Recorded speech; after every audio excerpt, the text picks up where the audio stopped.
A high-power BTE hearing aid can deliver substantial gain and still fail the fitting.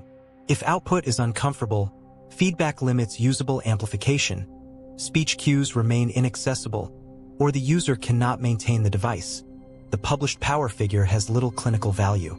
Severe to profound hearing loss requires a system-level decision that connects audiometric need, acoustic coupling, programming, verification, daily operation, and follow-up service.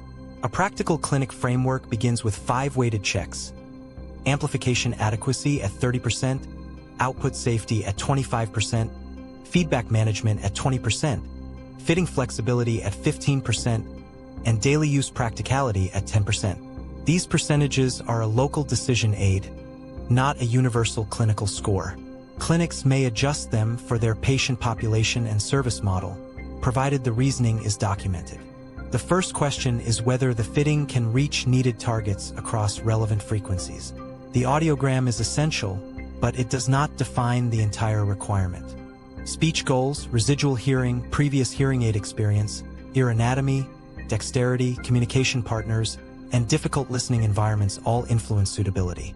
Gain reserve may support demanding thresholds or later adjustment, but surplus gain is not an outcome. The objective is usable, comfortable amplification without distortion or recurring feedback. Output safety carries nearly equal weight. Full-on gain and high-frequency average gain describe specified measurement conditions. They do not replace prescribed targets, maximum power output controls, or individual verification. The clinical record should show how target matching and output limits were selected, tested, adjusted, and explained. A person who needs greater amplification can still experience discomfort when sound exceeds an appropriate ceiling. Real ear measurement links the programmed response to the acoustics of the individual ear. Speech testing and structured feedback then show whether important cues remain accessible in meaningful situations. Quiet room performance alone is insufficient. Family meals, service counters, large venues, telephone use, and speech from another room may expose limitations that are not apparent during the initial fitting. Feedback management must address both signal processing and the physical acoustic path.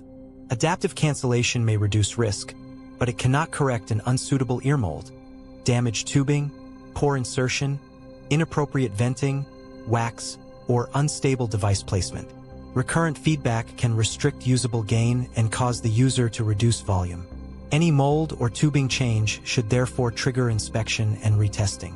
Processing flexibility also requires disciplined evaluation.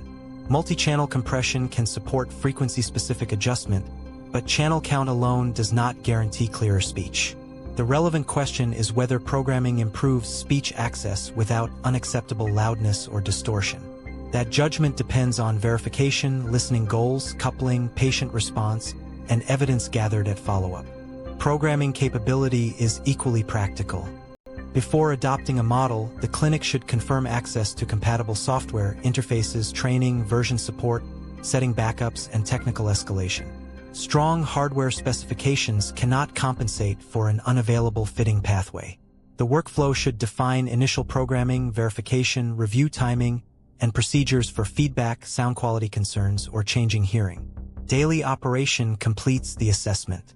Battery format, controls, telecoil availability, replacement parts, ear mold service, and caregiver support all have clinical consequences. Tasks should be rehearsed under realistic conditions. Changing a battery in low light, seating the ear mold securely, switching programs, or using a telecoil in a functioning loop-equipped environment. Before handover, document the fitting rationale, program state, verification findings, output decision, coupling details, instruction provided, service route, and review date. Then revisit the weighted assessment after ordinary use. A structured follow-up can distinguish a programming issue from a maintenance fault, physical fit problem, handling barrier, or counseling need. A defensible high-power BTE fitting is not defined by gain alone, but by controlled amplification, stable coupling, measurable speech access, practical operation, and reliable continuing support.